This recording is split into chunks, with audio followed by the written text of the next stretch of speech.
Hi,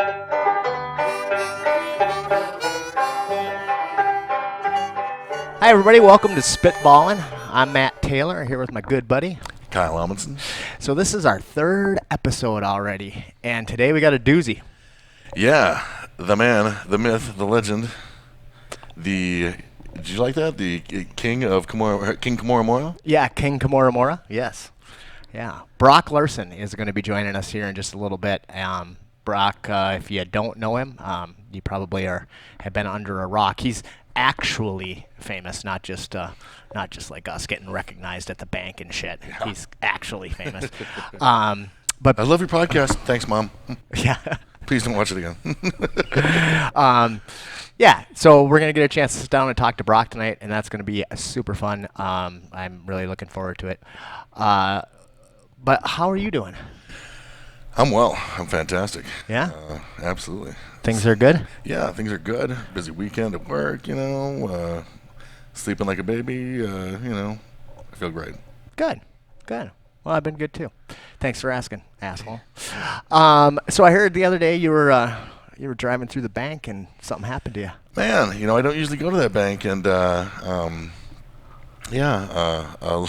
lady was like, "Love your podcast," and I'm like, "I don't know you. That's awesome." I know a lot of people around here. I mean, just in this town. Just for a stranger to, she's probably a friend of yours, or maybe just, who knows? Maybe just tuned in. Maybe she just, I don't know. Yeah, maybe she just Googled "sexy bald men" or something. Who knows? Could have. Definitely a hashtag.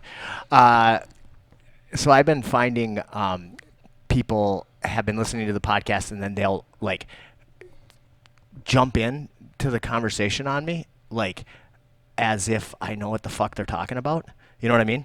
They're like, so, I'm trying to think of a good example, but, so about DMT, the thing, and, and I'm like, where the fuck did that come from? But, I'm like, but they were listening to the podcast, and then they had something that the next time they saw me, they wanted to think about, or they wanted to talk about, and they just jump right in, and I'm like, I'm not at that spot yet. You catch me up. What are we talking about?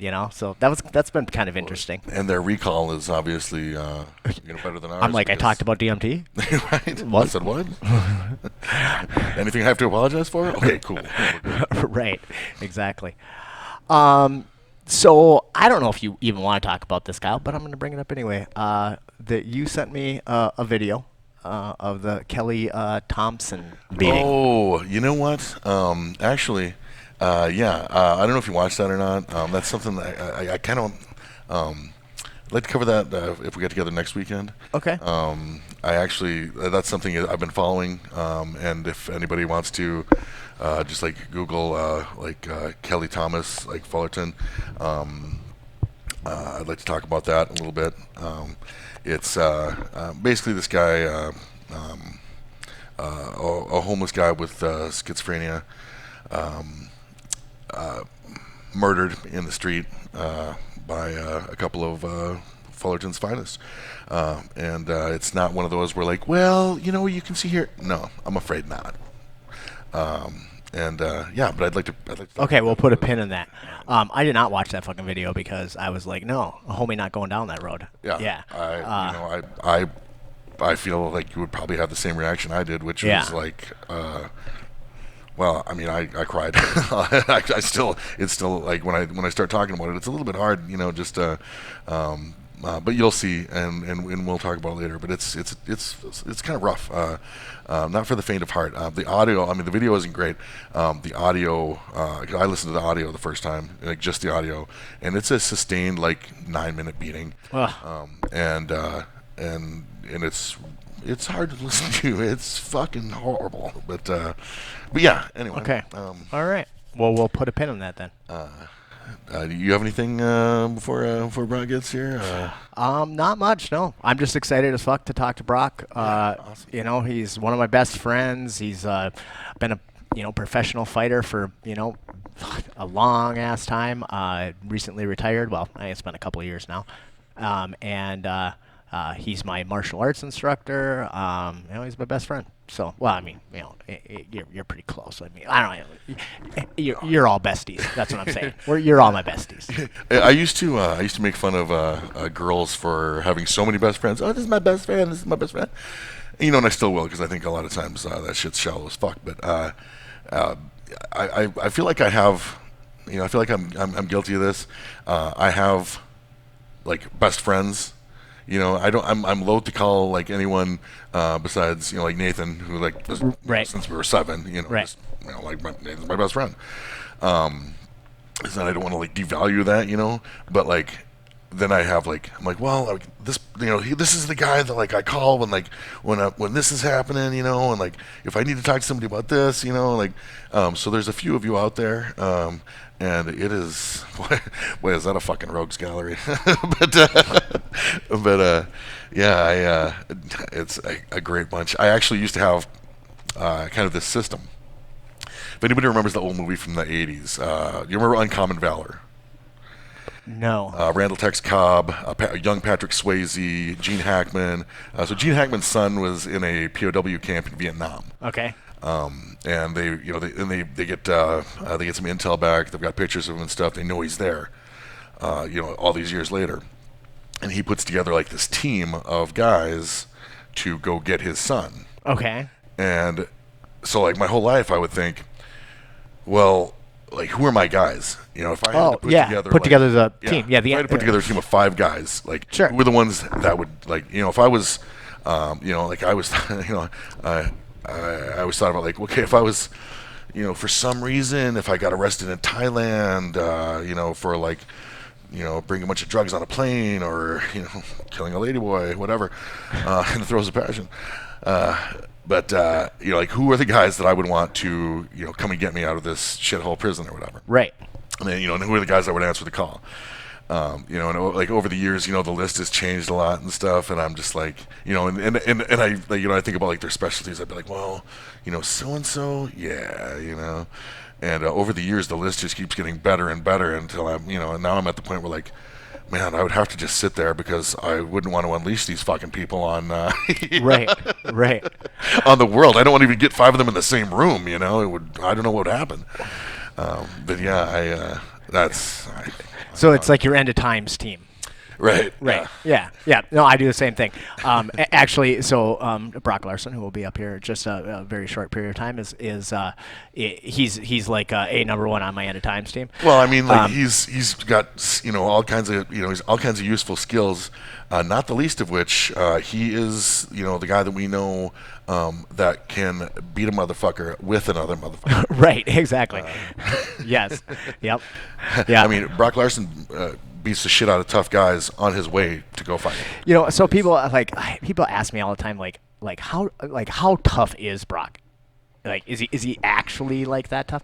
And I'm like, okay. So do you remember that scene in 300, right, where Leonidas was like, they're going to meet the Persians, and the other guy's like, how many soldiers did you bring? Right. Yeah. Exactly. And then he's like, oh, what do you do? Oh, I'm a blacksmith. What do you do? Oh, I'm a potter. And he's like, yeah, I brought 300. It's all the fuck they do. Yep. They've been training their whole lives, and that really to me was like I was like, that's Brock. That's the guy. That's the guy who doesn't do anything else. That's all his life has been dedicated to for almost 20 years. Is basically just Well, and even even without all that, like if Brock Larson like hadn't trained just like a lick, and you caught up with him in a bar, he'd still beat the fuck out of him. Well, yeah. I mean, he's not a human back being, in the day. Don't get it. Don't get Which I want to talk to him about some of his back in the day stories, because yes, I mean that's true. But then he dedicated his life to fucking honing that skill to a point where it is literally brutal. So it's funny to think about when you think about like how many dudes like that are there in the world? Yeah, Maybe I mean, are there 1,000? I mean, probably. There's probably a couple of thousand, but, but how many, only a like, couple of thousand. Yeah, right. That are like true badass motherfuckers. Yeah. And most of them, not most of them, because it's a couple thousand people. I probably can't name that many, but a lot of them are names that we would know. Yeah. Because And some of them some of them we don't know. Some of them probably work for governments, yes, exactly, black ops right, guys, and right. and some of them are and there's probably a couple out there that nobody's ever heard of that are working on a farm someplace or whatever, right. But just different guys that are just a different animal. So people ask me like, how tough is he? And I tell them the 300 story, and then it's like, okay, but I mean, I'm pretty tough. Like I've been training a long time, and I work out all the time, and what could you do against Brock? Nothing. It's like me fighting a 10-year-old boy. Period. Absolutely. Right? He could literally hold me down, hold my hands over my head, give me noogies, and spit in my face, and all I could do was cry about it. That's it. And the same is true of you. Absolutely. Which is I could that would I would last. How long would I last against Brock Larson? As long as Brock Larson decided to play with me for it. Right. And it would end with I don't know if anyone has ever submitted via "quit hitting yourself," but that's what that shit would be like. I mean, I'm a tough guy. I used to be a tough guy. I'm old now. But quit hitting yourself is awesome. That's a totally different world. It's not, it's just not. He's not guys like Brock.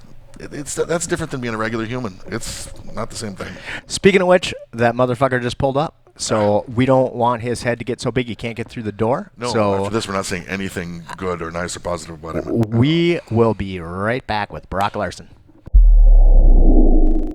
All right, welcome back to Spitballing. I'm here with my good buddy Kyle Amundsen and Brock Larson. How you doing, Brock? I'm doing wonderful. Thanks for having me on, guys. Really excited to fucking be here. Man, we've been talking about since the inception, since we started talking about it. We knew you'd make a great guest, and I mean, maybe. We'll try. I mean, you're gonna probably drop a few viewers, but what do you do? Well, by great guest, I mean people know you anyway. Right. People love to hate me. If we didn't lose people over the suicide hotline, I think we're okay. Yeah. If you don't know what we're talking about, go back to episode 1. So, Brock, what's going on? Oh, just chilling. Just got back from Colorado, and then I drove to Kansas City and cornered a guy, and now I'm waiting for this weekend for the UFC fights to get Big Mo and the Crochet Boss and Tony Martin's asses going and whooping some ass in the big octagon. Yeah, it's pretty exciting. So this is only the second time the UFC's come to... This will be the third. They've been there twice. The third? Yes, sir. Oh. John Fitch and St. Pierre was the first one.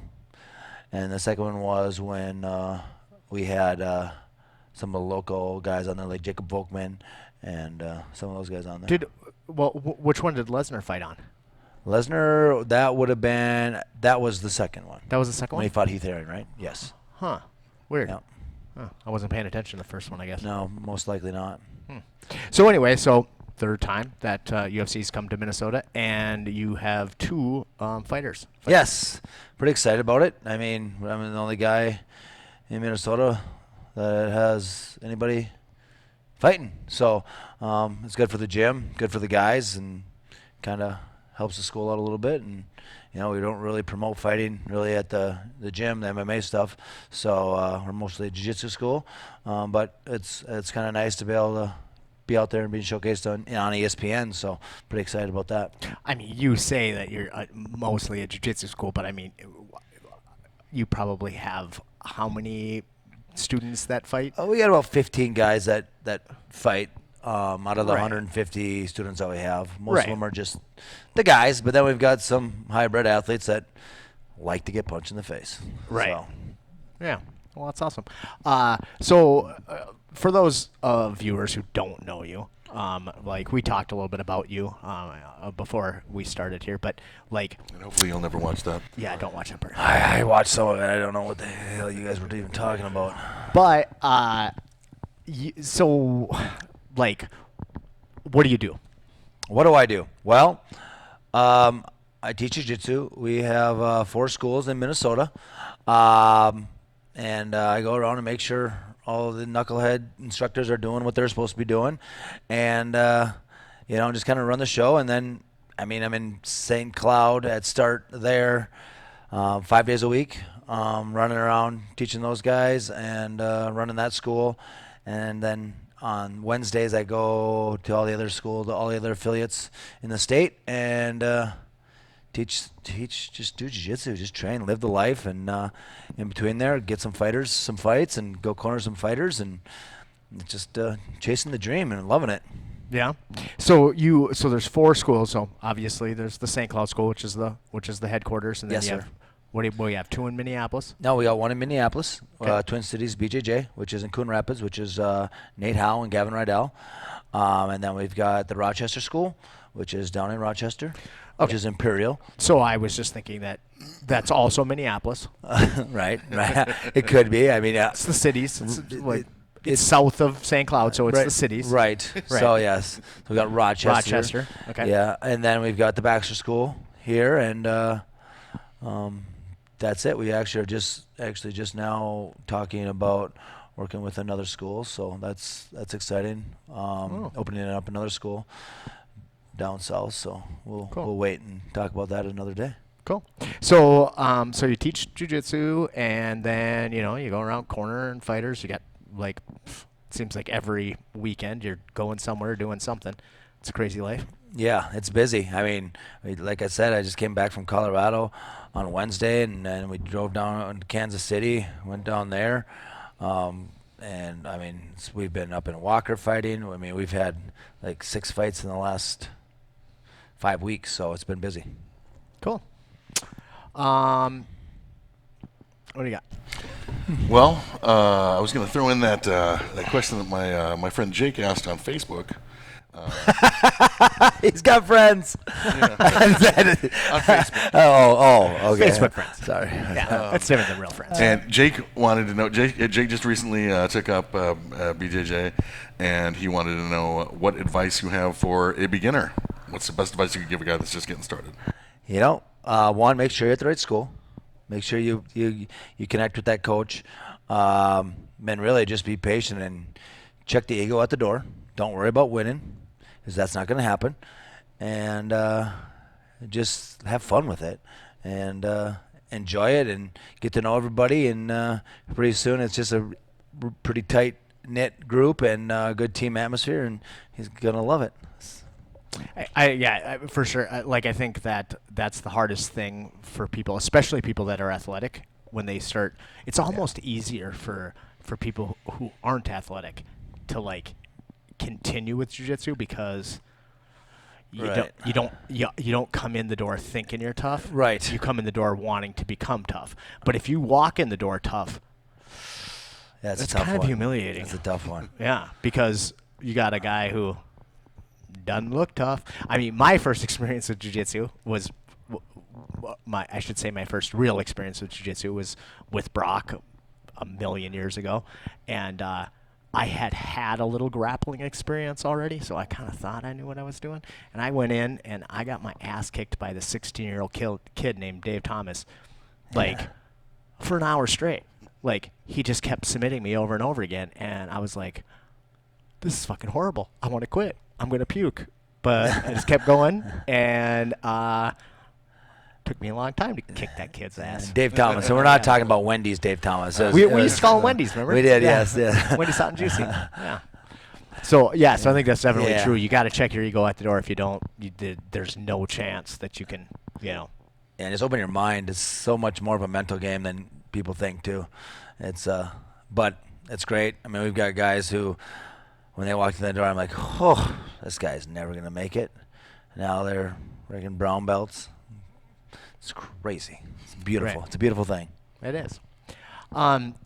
So somebody like that who came in the door maybe not thinking that they were tough, but really wanting to become tough is our good friend Danny, and Yeah. he put a message, or he messaged me on Facebook, and he said, could you ask Brock why it's so hard for jiu-jitsu schools to hold on to blue belts? Why does everybody quit at blue belt? So for those of you who don't know, jiu-jitsu has white belt, blue belt, which is your first real rank, purple belt, brown belt, black belt. So it's not there's not a deep belting system, and it takes Yeah. how long to get a blue belt typically? A couple of years. 2 years. Yeah, is a 2 pretty. years. So, Is a and good in a standard. lot of other disciplines in karate, I mean, you can pretty easily get a black belt in 2 years. So, like blue Make your belt. payments on time and shows up and stuff. Not judging anybody for their the way that they do it, but it takes a long time, a big investment just to get to that blue belt level. Why do so many people just fade out at that level? I believe it's because it's kind of like when you start, that first month is hell, and you're getting your butt kicked by all the blue belts, and everybody's like, oh, I think their goal, they're like, I'll never get a black belt, because it just seems so. For me, when I first started, I was like, I'll never get a black belt, so I'm never gonna be at that level. So I'm going to get that blue belt. And that's kind of your goal. And you go and you train. And then in 2 years or so, when you get that blue belt, it's like a relief. And it's like almost like, oh, thank God I made it. I didn't think I was going to make it. I got my blue belt. And it's almost like now that's your goal. Instead of setting your goal to be, short-term goals as a blue, purple, brown, and black, the short-term goal becomes the big goal. And I think, and then once they achieve that goal, they kind of are like relieved, and they kind of let themselves go, and then they kind of lose sight of the big picture, and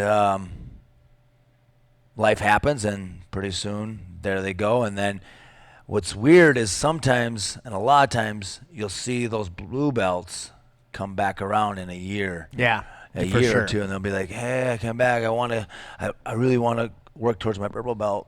And I'm like, then that's usually when I'm like, well, let's not stop at purple, let's just keep rolling, let's have fun with it, and don't be so focused on getting that damn belt, and let's just have fun. The belt will come, and let's just train and develop some skills, some self-defense stuff, and have fun.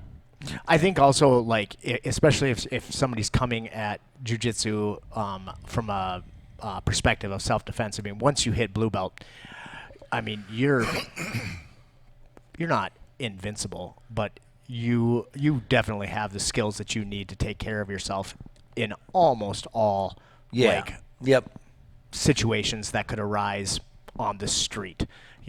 You're not going to get mugged easily. I mean, right. You'll be able to defend yourself. You're gonna be able to survive. Right. Yep.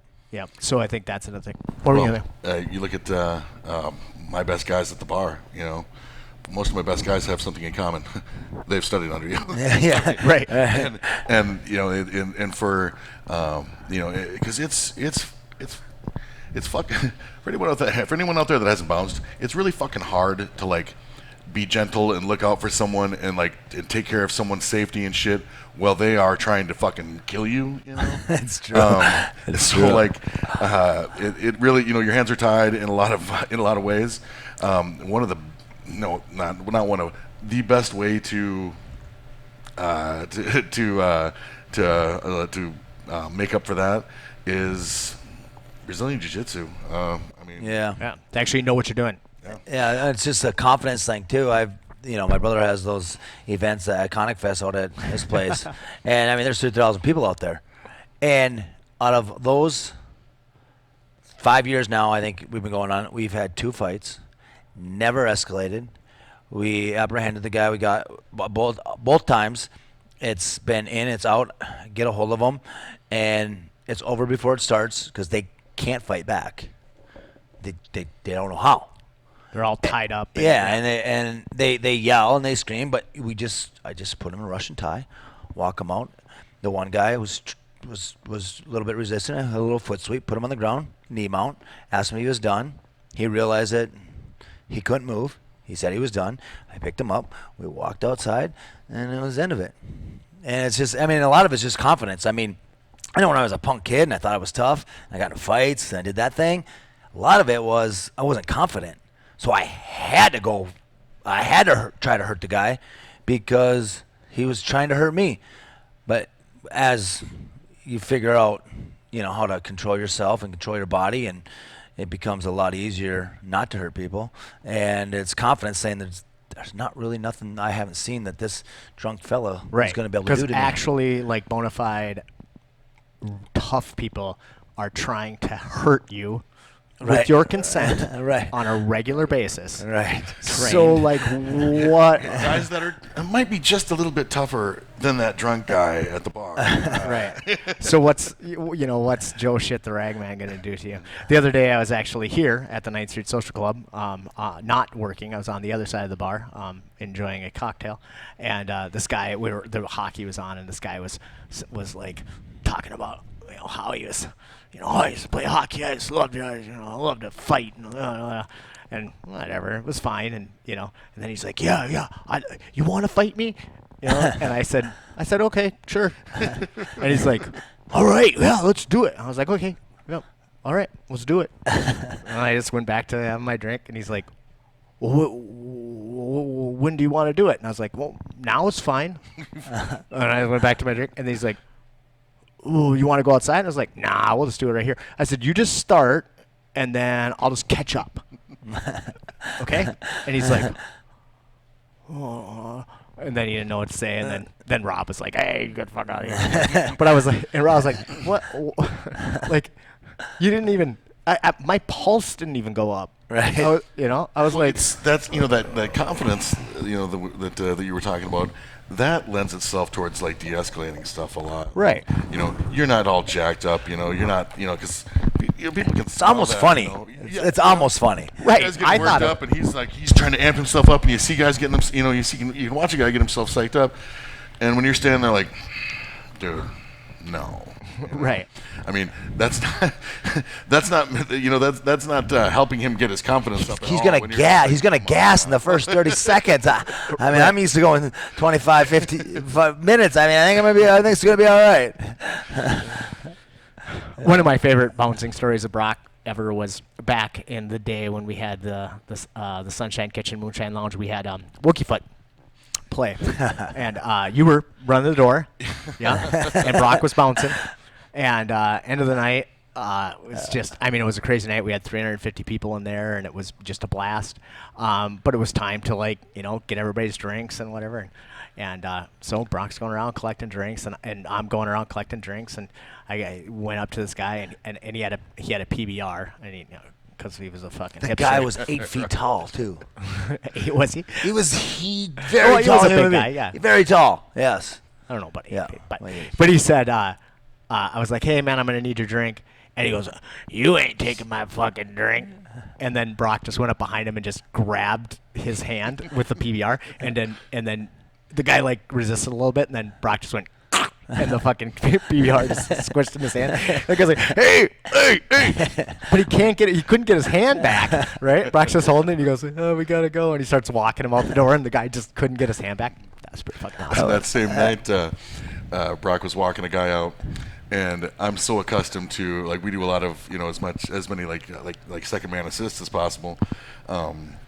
So it's just habit for me to to go up and help out, And I get up there and and I go to take the guy's other arm, and Brock's like, I got it. And I'm like, yeah, you do.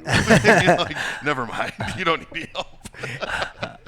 Well, my thing is I Russian tie guys, and then that consumes them, and there's really nothing they can do.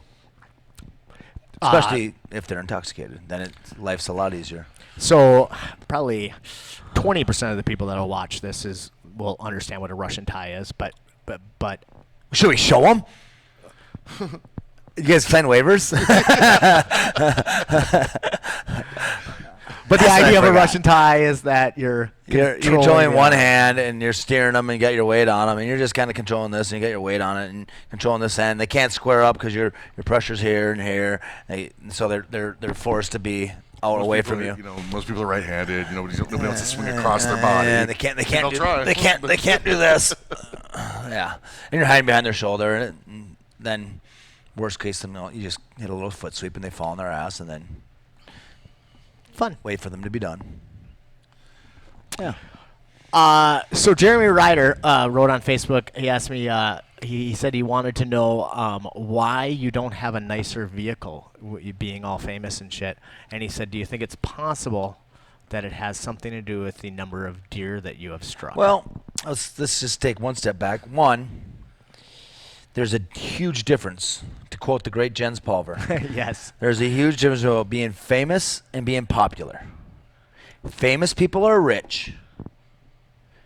Popular people is just a lot of people know them. I'm popular. Okay, yes. I am not famous. Right. I do not have a lot of money. I've Right. got a wife. I've got 3 kids. I've got a house.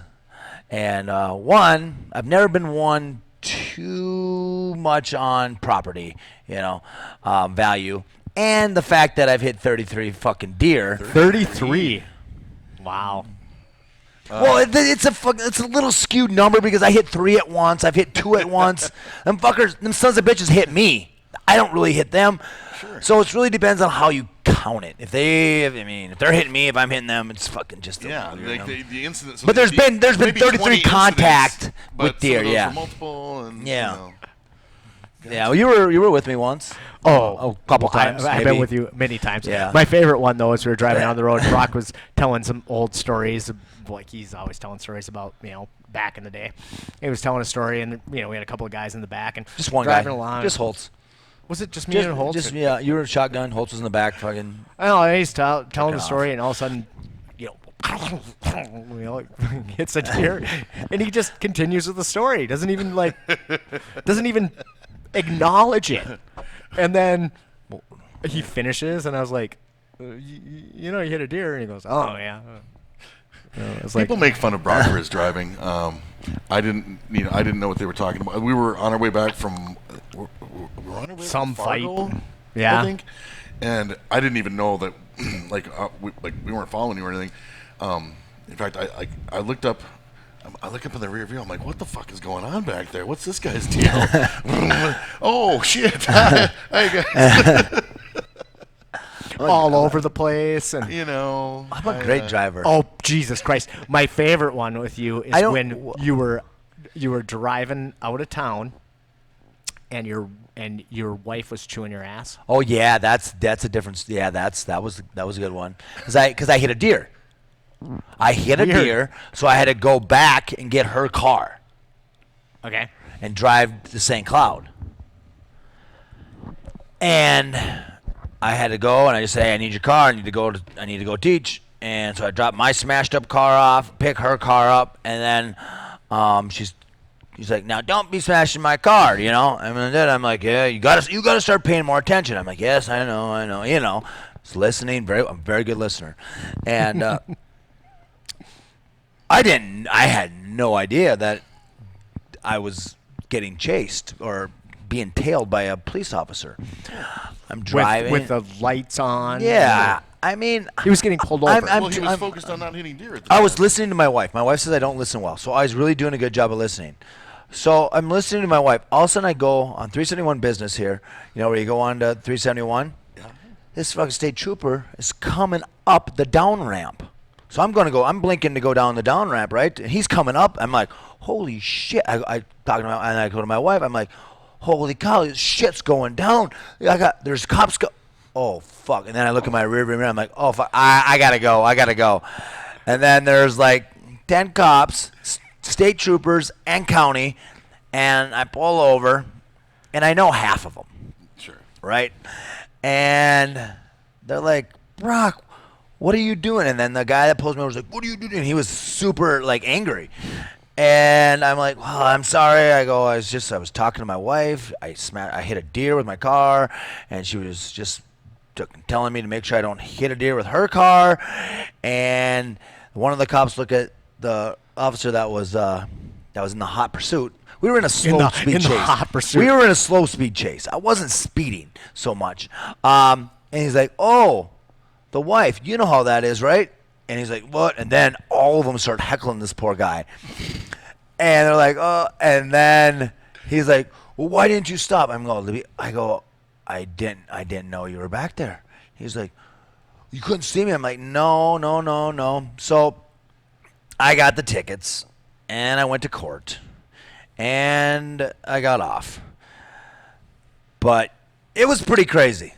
And like, I mean, initially he's like, put your hands out the window, and I was like, oh my God, I'm gonna shot. I had no idea. I actually thought my wife had did something, and they ran her plates on her car, and she had a warrant for her arrest or something. I couldn't figure out what she would have done. Because Brock's wife is such a hellraiser. That's right. Totally. So I'm like, what did she do? Whoa. I'm driving her. First time I'm driving her car, and I'm getting pulled over, and they want to shoot me. So it got de-escalated. And I'm quick. just saying, if they did want to take you into custody and you didn't want to go, shooting you is just like the right choice. That is probably a good option. We had some police officers in class the other day, and I gave them my wrist. I said, "Go ahead and handcuff me," and it was fun. It was fun, but they couldn't handcuff me. Yeah, the one. What's the one guy's name? Mike. Mike. He's like. Mike said, "Shoot him. Just shoot him. You're gonna have to shoot him." At that point, just fuck it. Just put him down. That was fun. Put him down. Yeah. Yeah, you have killed a lot of deer. So River, I don't know. Does she only have the one name?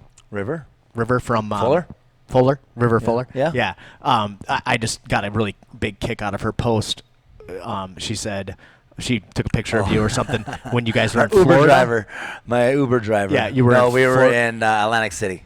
Okay, and she was like, she took a picture of Brock and she goes, "Oh my God, I got this new Uber driver and he's insane," or something like that. And then it just floods with like posts about how crazy Brock is. And she's like, "I'm having so much fun reading this. He was driving down the boardwalk." Well, I didn't know it was like in between the fucking tugboat and the Hard Rock, and I'm like, we got to get to that side, so I thought I'd drive around this way. Well, I go up the ramp, and then it's the boardwalk. Well, I mean, I didn't. No one. There was really no sign saying that it was the boardwalk, but it had boards. It had boards on it. yeah. They have different kind of roads. Different Yeah, kind of roads I in thought different maybe it places, was like, and- I mean, it's out on the freaking East Coast. They got old streets and shit Right. out there. Yeah. Made out of Cobblestone, Made out of fucking wood. boardwalks. I don't know. There's not really a whole lot of Those difference. Old wooden roads. Yeah.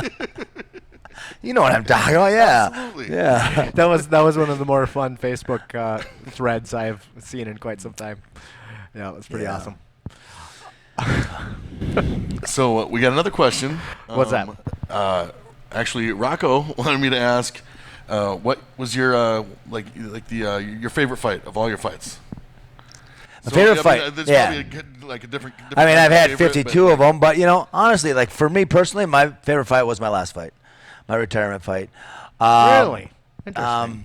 Just because the way it all went, I was very emotional, and all the right people were there. And it was kind of like my career was awesome. Like, it was great. So I had ups and downs, and I had great fights, and I had shitty fights.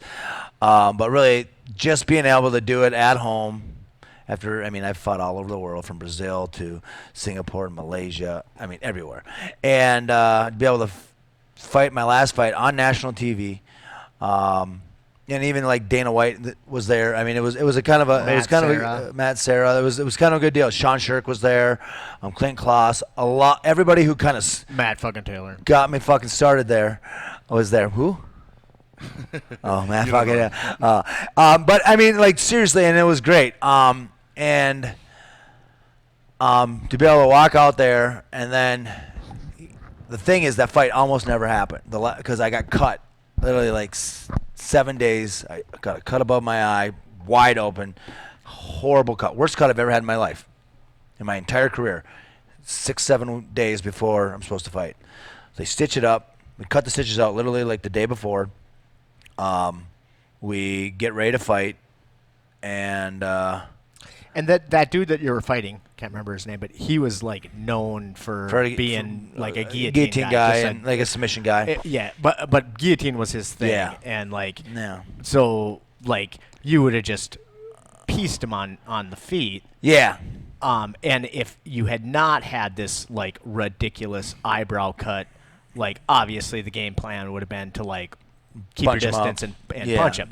But you had this. But if he just grazed you, the likelihood of that cut opening up would high have on the been, like, brow. I mean, a terrible spot to get a cut. Those open up so easy, such sharp bone, and so to be able to go out there, and then it was he put me in a guillotine. And I turned purple, and I was in a guillotine for an hour and a half. And then I got out, and, I felt the freaking crowd, and it was just amazing. And I got the win, and I got presented with the coolest fucking belt ever afterwards. And it was just awesome. And then the night, everything was it's a perfect night. Perfect night. Great way to go. I don't think I've ever had a perfect fight, and that was as close to perfect as it could be. I mean, not my performance was perfect, but the way everything fell in, it was exciting. Everyone thought I was going to die. I ended up getting my damn head out and getting the win, and it was on national TV, so everything was at home. It was just great. So apparently, and I have never seen the video, but I was there. But apparently, you can clearly hear me freaking the fuck out on the on national TV. Yeah. Yeah, it was because it was so quiet. You could hear whenever anybody said anything, you could hear it because it was fucking quiet. And then you hear, and then, hey. And I distinctly remember hearing my dad, too. Get your fucking head out of there! Great, Dad. Hey, never thought of that one. Good cornering. That's super good cornering. Yeah, I appreciate that. Huh. Yeah, and then Dana White was really pretty cool after. Yeah, it's right? I've known Dana, but we're not tight by any means. But he came up and gave me a hug, and he was I'm like, Dana White just hugged me. What the fuck? That's fucking crazy. And then after the fight, he gave a shout out to me, and so all that stuff's pretty cool too, But but just having after the fight and just having everybody there. We sold the place out. It was amazing, and just the love and everything, and just kind of a storybook ending, and that right there made it a lot easier to stay retired, because I know I could never do it like that ever again. So, because there's been times where I'm like, I could fucking kick the shit out of these motherfuckers. In reality, maybe not, but in my head, I still think I got it. I'm as good once as I ever was. We talked about our favorite of your fights. It was a great fight. It was one against a guy that I used to watch a lot on. I loved K1. Okay. Melvin Melvin No Mercy Manhoff. That motherfucker's scary, dude. Oh. So I remember when you called me up, and I almost never answer my phone unless Brock calls. Brock calls, I'm like, oh fuck, Brock. Well, I probably have to bring him gas. But you could must be an emergency. Yeah, Shit, it's got to be an emergency. But Brock called me one night, and he's like, hey, and at this point I was probably a year into the shine, working a million hours a week, being super unhealthy and whatever. Hadn't trained in almost a year. And Brock's like, hey, I got to go to Florida to get ready for this fight. And I was like, oh, yeah, okay, cool. See ya. And he's like, could you come and, do you think you could come down Wednesdays and teach class? And I was like, ooh, I don't even know if I can get my fucking gi on. I seriously don't know if it'll close. Right? I was almost 60 pounds heavier than I am today back then. And I was like, oh, yeah, maybe, whatever. But then I was like, well, so we talked a little bit about the fight.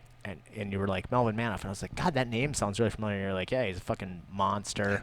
For those of you who don't know who Melvin Manoff is. Just Google it. It's fucking, the guy is. He's fought all, weight class. I mean, how many weight classes has that guy fought in? Fought a heavyweight down to 85. Yep. So he's that fight was that's out heavyweights. That guy was at, that fight was at 185. And typically you fight at 170. So it was above your weight class. But also, he's a fucking humongous 185 pounder, one of the biggest.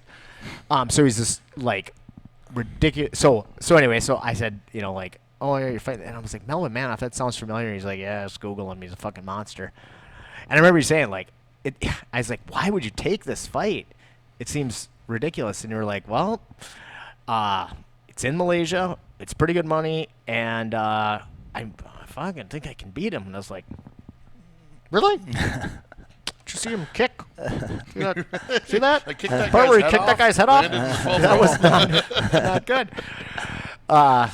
Yeah. Yeah. I was, as we're weighing in, and we do our face-off, And you were looking at his nipple. and here I am. I'm like, my manager said this was a good idea. I might need to get new management. Every time that motherfucker hit me or kicked me, it felt like someone was hitting me with a fucking baseball bat. Right. It didn't matter. Fuck. So like in the first round, it was the first round, right? Where you where you Roadrunner? got that where you got the you got the Nike Nike sponsorship. sponsorship. Yep.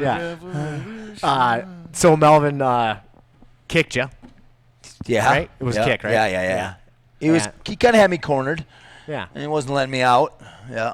It was a tough spot. And you, Baseball bat hitting you over and over again.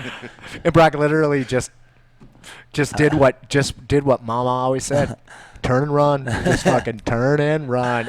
And you like, I literally but like it was ran. your fucking arms were pumping and everything. I mean, it might be one of the funniest moments of MMA of all time. Memes were classic. The memes were classic after that. I loved it. Oh man, there was some funny shit out there. He got a lot of flack for that. But if you've ever seen Melvin Manhoff fight, you know that if your plan is to stand in front of him and trade, you're gonna have a bad time. It's not Right. gonna be a good time. No. And had I lost that fight, This it would have been horrible. I'd be fucking choking you fuckers right now. This But would be since a- I won the fight, it's a lot easier to. It's a lot easier to talk Yeah, about. it would be a little bit harder to make Nike jokes. Yeah. Yeah, so you ended up Finish that fight in.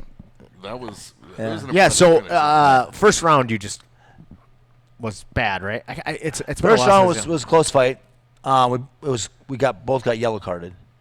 Oh, that's right. Neither one of us are really engaged. So for those of you who don't know, I'm not even in this frame. For those of you who don't know, in what is it? One FC. One championships. Yeah. Like they have the yellow card system, which kind of like stems all the way back to Pride. So like if you're not being active and you're not, you get like essentially you get penalized for it. Right. And you get a yellow card, which is your warning card. You get another one, they take money from you. So you don't want to get those fucking cards, or you're not getting paid. Right. So it's real. When they give you a yellow card, it's like, okay, we have to fight. I can't run away anymore. And both of us were kind of at that stage where he didn't want to overcommit because he was afraid I would take him down, and I didn't want to get into that. You didn't actually want to get your head kicked off. I was willing to escape all the way around until he got tired of chasing me. But then when we both got the yellow cards, that's when the shit started going down. And he kicked me and hit me, and I ran around, and that's when I got him. That's when I got the takedown. After I ran. Is that still in the first round? Well, is it only kinda 2 rounds? No, there was 3. Okay. Well, the first round was really nothing.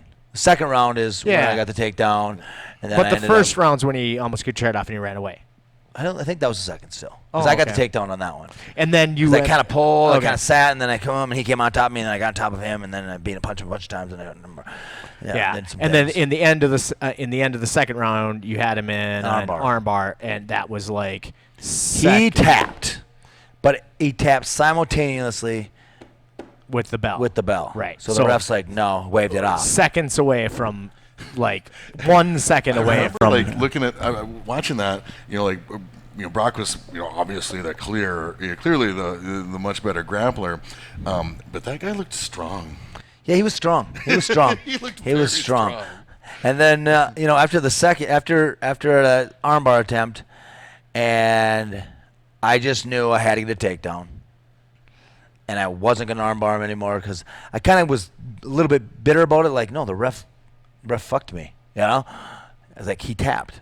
So I'm like, this is some freaking crazy Asian shit going on here. They're just want us to go one more round. So then the third round, which looking back at the tape, no, they were right. But then I'm like, all right, I'm just gonna take him down, and I'm just gonna hit him as much as I can. So I got the takedown, and I punched that human being as hard as I could in the face for frickin' 4 minutes, and he's giving thumbs up. I'm hitting him.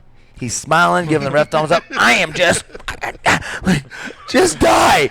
And I'm like, well, I'm not going to submit him because I was thinking the world was against me, so I was just going to keep punching him and secure the win. That's kind of how it went down. Then as I was walking out of the cage, I realized how fucking hard he was hitting me. And then as I get about halfway out of the cage, walking to our locker room, I realize I can no longer walk. And then my corner is kind of helping me. I'm like, oh my God, I can't move my leg. And this fucking adrenaline wore off, and fuck. Yeah, I mean, getting fucking kicked by a monster that like knows how to kick like that. I mean, it literally is. It's like getting hit with a baseball bat. I think I'd rather get hit by the baseball bat. Is he Manhoff? Is he Dutch? Yes, Dutch kickboxer. Yeah. Yeah, scary motherfucker. And those guys produce some strikers. Yeah, they're scary. They're awesome, but it was fun. I mean, that was one of the better. I mean, I fought in multi-world champion kickboxers, and he was the scariest one out of them. Yeah, he was the scariest, for sure. Yeah. Yeah, that was a fun one. I think he might have shortened my career a little bit. Sure. Shorten your career? Fuck, you have one of the longest careers of anybody in MMA. Yeah, but true. You didn't hang it up until, was it 2017? Yeah. Which is a long time. I mean, you were 40. 2002, 2017. Yeah. I do math. I'm not very good at it. Yeah. Obviously. Yeah, so that would have been, how old are you now? 25. Damn right. Same age as you. 2 years younger than Matt. Right. Okay, speaking of seasoned vets, can you talk to us a little bit about Damian Maia? Damian Maia, one of my idols. Just because he's great jiu-jitsu world champion. Tony Martin is fighting Damian Maia this weekend. Okay. Before we talk about Damian Let's Maia. not talk about Damian Maia. Well, I want to talk about Let's Damian talk Maia. about something completely else. What do you want to talk about? Well, I mean, I think he just stepped on your touchdown call, but that's okay. What do you got? But before we talk about Damian Maia, let's talk about Tony Martin really quick, so we know, so we can. I think that's what he was give it some implying. context. I was just gonna give a little fucking story about Damian Maia and then tell him how bad fucking Tony Martin's gonna run him over. But that's okay. All right, let's go. What do you got? Hey, do it Kyle's way. No, let's talk about. Let's talk about Tony. What do you got? What do you know about Tony? What do you know about Tony Martin? Okay, so I know that about a million years ago, Brock and I were running this little jiu-jitsu group called the Warriors Alliance, and but he was also training in St. Cloud at some fucking It was CrossFit gym. Splits jiu-jitsu. And he was and playing semi-pro football. oh, right. And Brock was like, he's like, We'll get to your story I in a little got this bit. kid. He's first. I got this kid that I've never seen anything like this before. He's like a fucking like sponge. Like I think he's actually like what do they call it? A phenom, you know? Like BJ Penn was supposedly a female. Anyway, so he's like, this kid's a fucking sponge. And I was like, oh cool, that's awesome. Wasn't really listening. And then one Saturday, they're up and with a bunch of guys from St. Cloud, and I'm rolling with this kid who, you know, seems pretty athletic or whatever. 21 years old. Yeah. Punk kid. Freak athlete. Yeah. And I'm like, you know, whatever, I'm playing around. I'm an old man, and I throw him in an omoplata, and he just fucking stands up, picks me up, and like starts dragging me over the wall. And I was like, what the fuck are you doing? And he's like, and I said, Brock, is this Tony Martin? And Brock's like, yeah. And I was like, Tony, put me down. I was like, So he like lays down, and I said, I'm an old man. You don't get to pick me up. You don't get to drag me against the wall. I said, you have to be gentle with me. Yeah. But I mean, it was like, yeah, this kid was just fucking amazing. And like, went from 0 to 60 in like 0 time at all. So, yeah, amazing athlete. Well, before I coached him, I think someone else in this room had his hands down before me. You know, semi-pro football. Tony had been playing up at. He was recruited to play up at NDSU, and that didn't work out. That didn't work out. No, he didn't. You can laugh. I don't want Tony beating the shit out of me, so I don't know exactly how far what I can say. He got in trouble. So, he got in trouble. I think. And we lucked into him at the Brainerd Lumberjacks. And this kid was a freak athlete. Like if we had 11 of him, anyway. But he wanted to fight, and he had kind of a chip on his shoulder, like a lot of young athletes do. And he wanted to fight, and at the time, Rory was promoting. And he was always trying to get me to Rory Tulenchek? Yeah. No shit. And I was like, well, we've got this kid, and he'd already, he was teammates with Mark. Right. Mark Mark Hummel. The lumberjack. The lumberjack. And whatever he's got a few nicknames. Yeah. And yeah. And I was like, and I sent him a message. I'm like, hey, I think I texted him. I might have been on Facebook or something. I don't even remember. And I'm like, were you serious? Did you want to fight? And he's like, yeah, absolutely. And I'm like, well, there's some guys you need to talk to. And then I think Mark initially brought him to the. I think it was Crazy Legs. Oh, did he show up with Sean? Sean Nelson or something like that. Also, yeah. Crazy Legs. And. Yeah, because we had a couple of guys on the I team. mean, he showed up by himself, but yes. But a couple of his teammates, were had some fights under the belts. I think JJ was trying to push him that direction too a little bit. And next thing I start hearing stuff like he'd learn moves from watching. Oh, where did you learn that? I saw it on TV. Yeah, saw it on TV. So then his nickname was TV Tony because we already had a Tony. So then it was TV Tony. Yeah. But yeah, now he's fighting. Now he's a feature fight on ESPN. So 1.5 million years ago, this young man named Tony Martin showed up, amazing athlete, and then has kind of progressed, and now has kind of become your. Protege. I don't know. Yeah, protege. What you'd say? I don't know if I degrade him that much by calling him my protege, but right. Well, that's the truth because he really because that's the thing about Tony is that he really passed me about 5 years ago. He did not in the realm of jiu-jitsu. No, not there. But what he does is as an athlete, yeah, because he takes he seems like he absorbs the best stuff from the people that he needs to, and then it's like a parasite. And learns complicated moves by watching TV. Yeah. Yeah. I mean, because as far as the striking goes, he's. I mean, most of that, the good striking that you see him do is from me. Yeah. This cat's on Boston right now. Okay, maybe I can't take credit for any of his boxing skills. But when he broke that dude's jaw in 3 spots, oh man, that was all me. That was all me. I mean, that was a short fight. Yeah, that was 8 seconds. That was 8 seconds. So long bull ride, short fight. Yeah, I mean, to this day, the only knockout he has is when I was coaching him full time.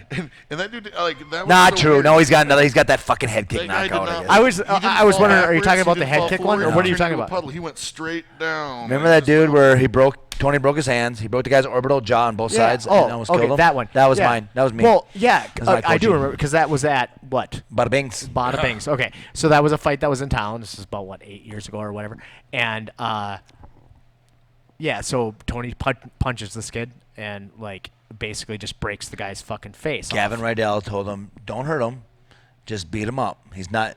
He's a young kid, and it's his first fight." Well, so Tony just hit him. It broke his. He only hit him once. Broke his face. Yeah, face. Yeah. But later that night, I was at the bar with the guy, and he's got a fucking broken orbital. He had this huge. You might be thinking of the hematoma guy. That wasn't Alexandria. That's a different one. Okay. That's that's one. Alex. Okay. He had the big hematoma on the side of his face. That's the guy that you bought a truck from or something like that, or were going to buy a truck from. Oh, God. It's been a long time. Yeah. But, Okay, so different guy. Different not the guy. one that Tony hit in the face so hard that he broke his. Yeah, because that guy entire went right to the head. emergency room. Okay. So in this one, Tony just hit the guy in the head so hard that he had like a big hematoma on the side, like a big, Like a horn. Yeah, huge and horn. he was like in the bar, like, I just fought this guy, yeah. But he had a big look. I was like, dude, what are you doing? Put Like, a hat on. You probably need like, to. like, you're tough. You might not be very smart. Right. You might not be any smarter. You might not be any smarter after getting hit like that. So Tony Martin, super good athlete, has gone on to the UFC. He's had a really good record in the UFC. And this coming weekend, the jump up to 170 seems to have been. Yeah, it might have been. It's a good call. it was a good call. I Yeah. feel like it was a good call. Yeah. I don't know if we want to get into it right now, but I'd like to talk about like the weight cutting issue in the whole martial arts world. Anyway, but That's a fucking deep subject. it is a deep subject. I it's don't know one nothing that's about it. been- I never really caught weight when I was fighting. So Yeah, I don't know right. much about it. But I always walked around at 170. Just like a little. so Tony's fighting this coming weekend, and he's fighting Damian Maia. Damian Maia. Yes, he is. So, what do you think about Damian Maia? Damian Maia is a jiu-jitsu god. One of the best in the world. Fought Anderson Silva. Fought for the 85-pound title. Fought for the welterweight title. He is. He's good. He's kind of a specialist as far as one of the few specialists still that remains in the UFC.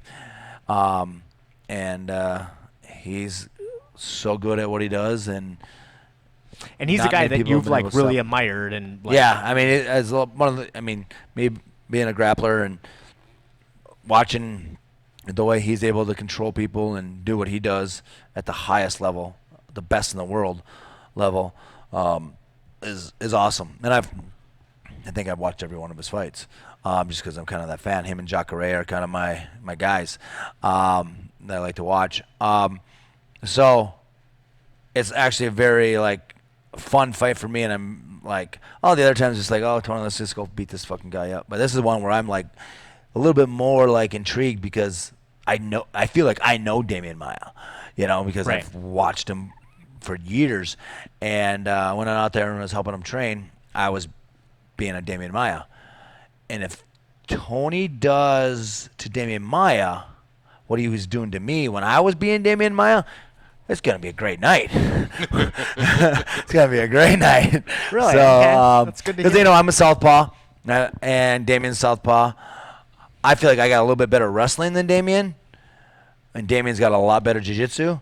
But even, like, trying to close that distance and get my hands on Tony, because Mike Brown was having us, if you touch the leg, you win.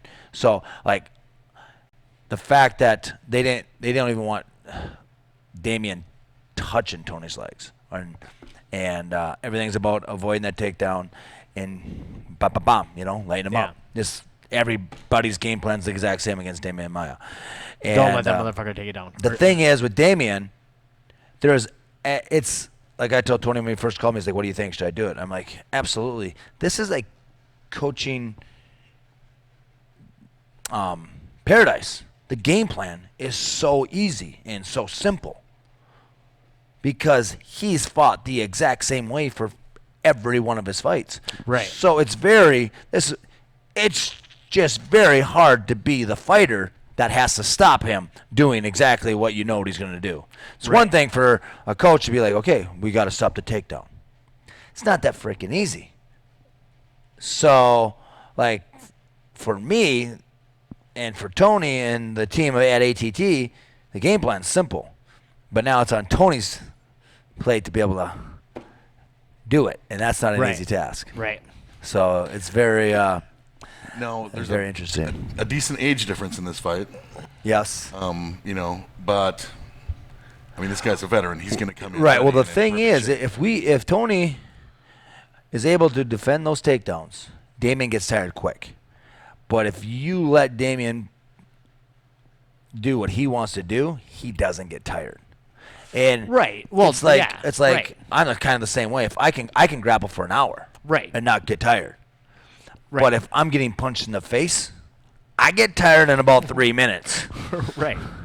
Right. So if Tony can punch him in the face for the first round and avoid the grappling scenario, and you watch in Damian's fights, the ones that he does lose, is because he's not able to turn it into a grappling match or at least hands-on, push him in the fence kind of a fight, and because his anxiety levels go up and he gets hit, and he's very hittable.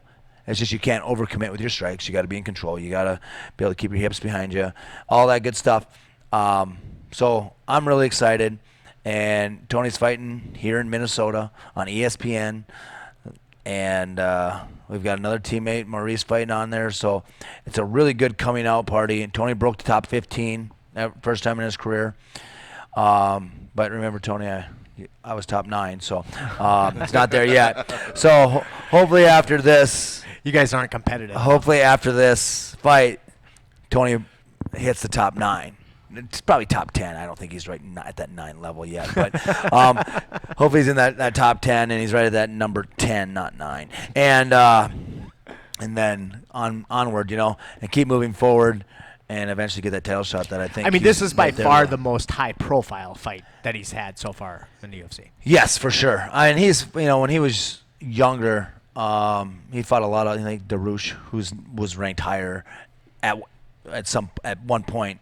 Not at the time he fought him, but Darush went. Name. Yeah, and for sure the biggest name. And I think he's finally getting comfortable at 170.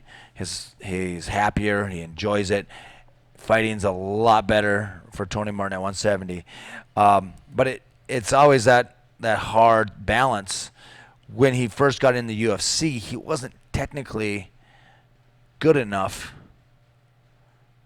to beat a 170-pounder because you need advantages. So the cut to 55 was a pain in the ass, but he had advantages. He had height, he had strength, he had reach. Sure.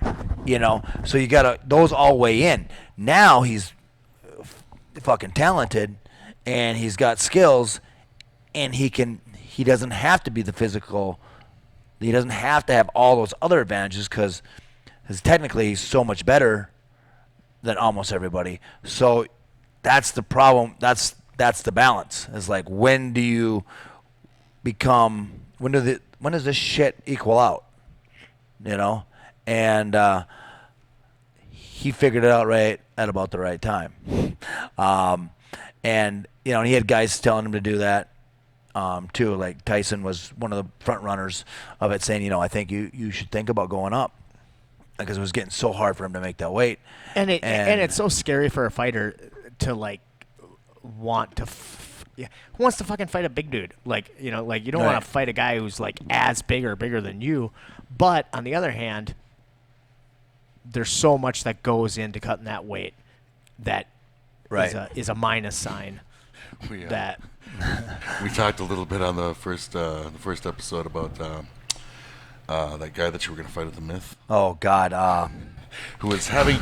We'll just say fuck was his name? Some trouble cutting weight. Yeah, he came in at 215. Wait, what? What do you mean, fucking 215? Well, bro, you fight big guys all the time. It's not that big a deal. I'm like, dude, I'm already went up to 85 to fight you. He's like, whoa, come on, you help a brother out. I go, make 200 pounds and you got a deal. Comes back an hour later.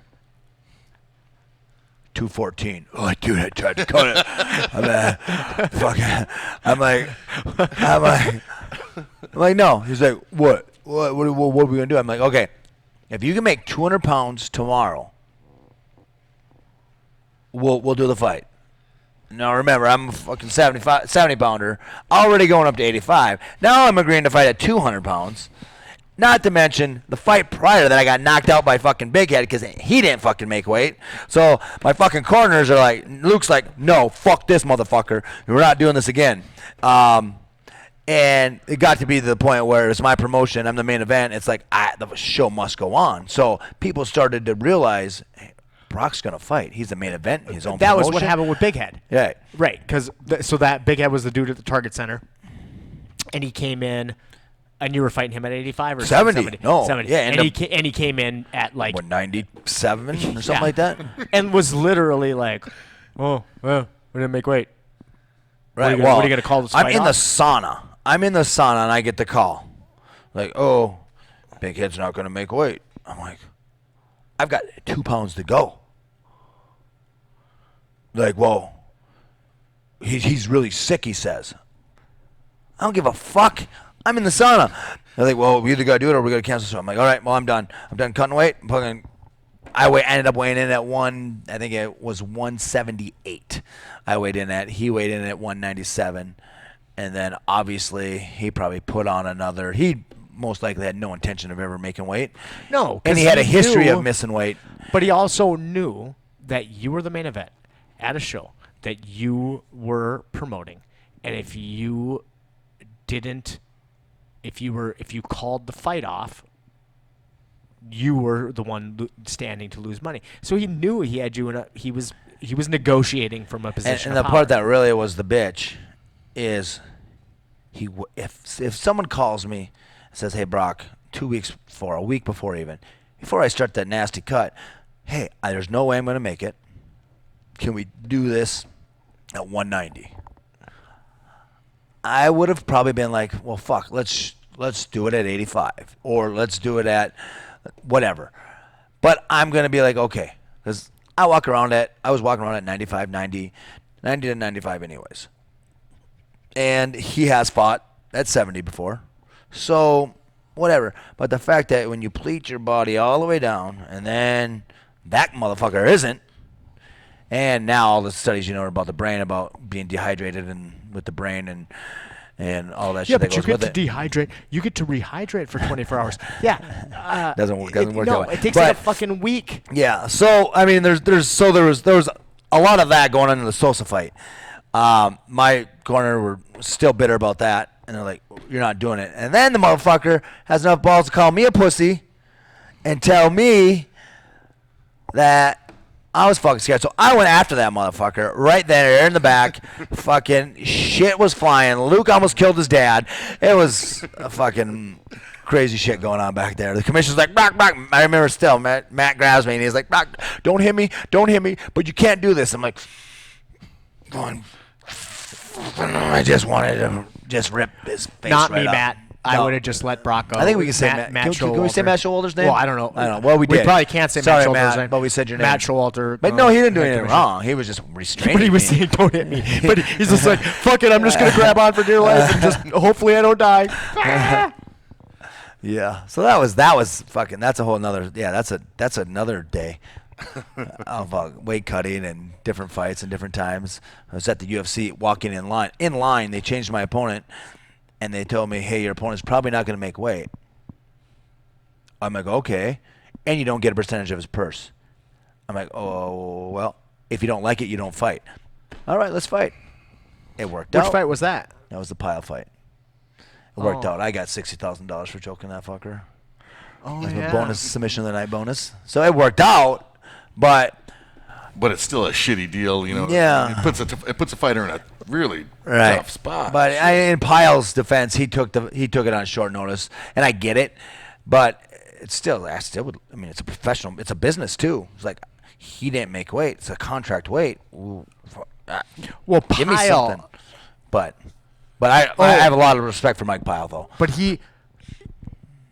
I'm confused. He took the fight on short notice, but then he realized he couldn't make weight. Right. And then the UFC was like, You're not giving. They told Pyle, you're not giving up your purse. You took this fight on short notice, which I get it. Yeah, I mean, get it. It's just It ended up working out. You know what? Because you got the fucking fight of the night bonus. Yeah. But the thing is it does seem like in that industry, the only. It seems like that very many times it's the fighter that ends up getting fucked. Yeah. But I mean that's true of most industries. I mean, Yeah. There is a statistic out there Look at, that Mark is. Hunt and fucking anyway. Well, Yeah.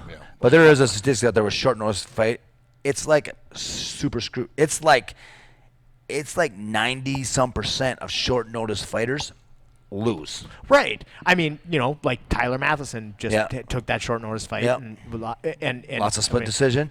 But lost split decision, but still lost. Right. And it's like Tyler's a fucking monster. Yep.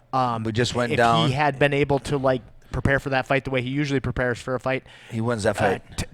99.9 times out of 10. Right. You know, but takes it on short notice, ends up going the distance, ends in the judges. You know, doesn't get the judge's decision. It's a tough one. Yeah, same thing with Joey. Joey last night we went down and we took a short notice fight, took it down and we lost. I mean, I don't know if we.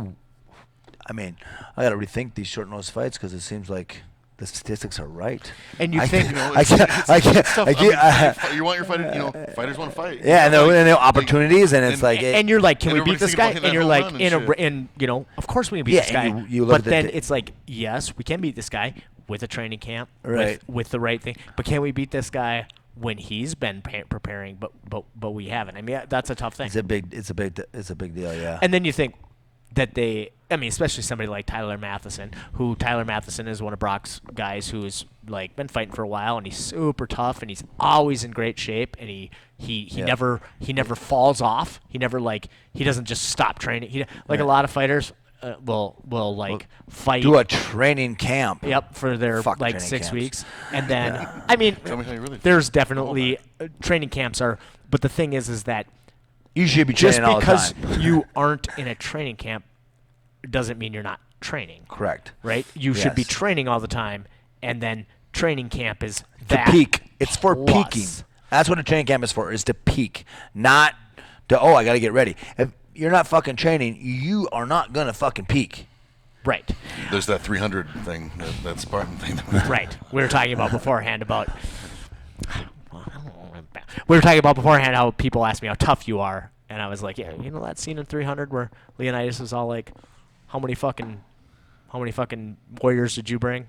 And the guy's like, oh, I'm a blacksmith and I'm a potus, and I was like, Brock's a warrior. That's what he does. He fucking trains to fucking hurt people, and anybody who wants to be a real fighter. Now, it's coming from a guy who's had one fight in his life, my debut retirement fight. Debut retirement. I did a training camp. He did. I did not. And I train, but I don't train super fucking hard all the time. I'm not like whatever. You're a good 1 day, sometimes 2 day days guy a week. Yeah. But I've been doing it. You're a consistent 1-2 day a weeker. Yeah. Unless you're not. I'm always consistent. But it's cumulative. I just keep going. I just keep on. I don't stop. Right. Right. That is why it took you 20 years to get your black belt, but yes, nonetheless, it took me 20 years you got it. You got it. You accomplished it. We were not talking about me. What we were talking about was that cutting weight. People who feel like they need to go to have a training camp to get ready for a fight, but then don't need to train on the regular basis. Then they have to go from not 0 because they're athletes, but they have to go from 30 to 60 in that 6 weeks. But somebody like Tyler Matheson is operating on a 50 at all times. Yeah. So you think, yeah, we can take this fight. He's already at a 50. Right. We can take this fight. But then in reality, right, that 10 is it makes a big difference. And all that stuff plays. I mean, in the long haul, it probably worked out for Tyler. He lost a split decision, gained a ton of respect in the MMA network, and he ended up getting a 3-fight contract with LFA. Oh, good deal. So, and Ed Soares literally followed him back to the room, our locker room, and was like, dude, you bailed us out. You took the fight on day notice. You fought your ass off. You could have found a way out. You didn't. You're a fucking warrior. We want to get behind you. We're going to give you a 3-fight deal. When you say could have found a way out, you mean that there were points in that fight where he could have tapped and nobody would have judged him for it. Right. But Tyler was like, fuck that, and just kept fighting. Right. Well, that's Tyler Matheson. Yeah. So, I mean, in the long run, he's going to put a shit ton of wins together. The kid's going to erase those losses with a bunch of wins. So, but he's going to go through, he's going to be fighting on national TV. Now the next 3 fights are going to be on national TV. So that means something, Right. And exposure is everything in this sport. And so in the long haul, that particular fight was probably worth it. And if we could have changed one more judge's opinion, and got the split decision going on our side of it, then we would have looked like fucking Einsteins. But nonetheless, the numbers but that are the said, numbers.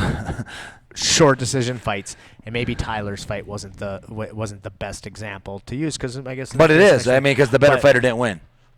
Right, and had Tyler not had the short notice, but he probably either finishes that fight and he trains for that fight, or it's an easy 30-27 fight. Right.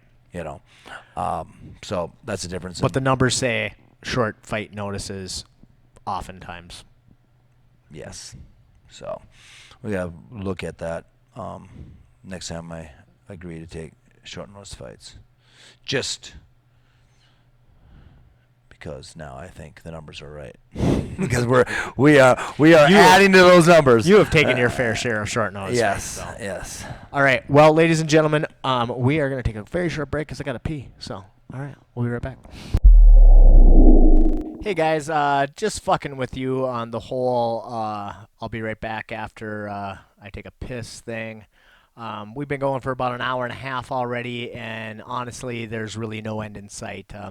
After the potty break, I asked Brock about some stuff in his past, and it ended up just going on and on. So we decided we're going to break this up into 2 episodes. Next Sunday, Kyle and I are going to get together. We'll do a little preamble, and then we'll bring you the rest of Brock's story. So that's that. We want to end this show, as we always do, with a song from a band that we like quite a bit. So this song is called The Family Jones, and it's by a band called Crew Jones. These guys are just fucking incredible. I saw them the first time in Duluth, and they're from Duluth, and I saw them when I went up to see a Sight Like December show. I played a song from Steve Johnson from Sight Like December last episode. And I went up to check them out at Pizza Luce, and Steve was opening for this band called Crew Jones. And when they took the stage, dude, I'm telling you, I was like, who the fuck are these guys? They are incredible. And they call themselves rural rap. So it's like a really weird Minnesota rap thing. And it's absolutely fantastic. I hope you enjoy it. Again, the band name is Crew Jones. You can check them out on YouTube. Unfortunately, they don't actually perform anymore, as far as I know, but it's definitely worth checking them out. So we will see you guys next Sunday. We'll bring you the rest of Brock's story, and we appreciate you sticking with us spitballing. See you next time.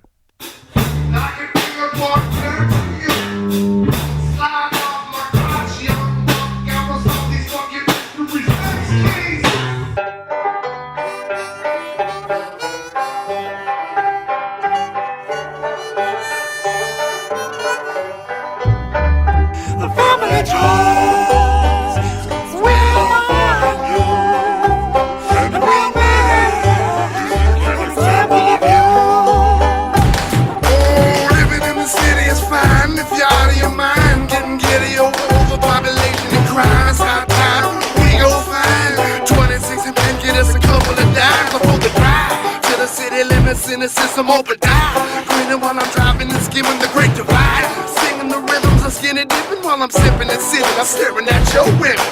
Hey man, ain't no man unless he got himself a couple acres of land. Long wish to stand and defend himself from the man. Rebel blood bleeding all up in the anthem. I'm breathing the good boy. You gon' need it. Need it so but completed. Starting bars to lead it. Bible picking for this culture of the defeated lives on in story and sound. Appomattox where my glory was found. And best believe the Joneses was around the night they drove old Dixie down.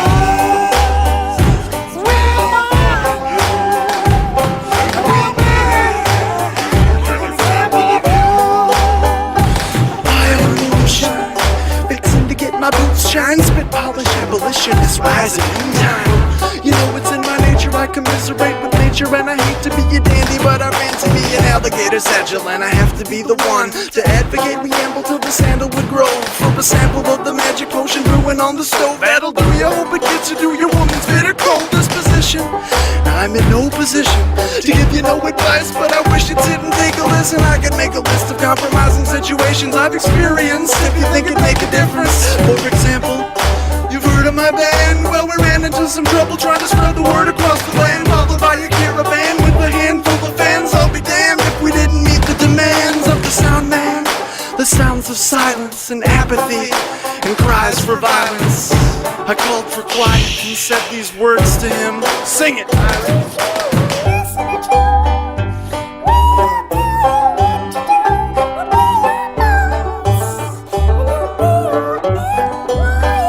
The family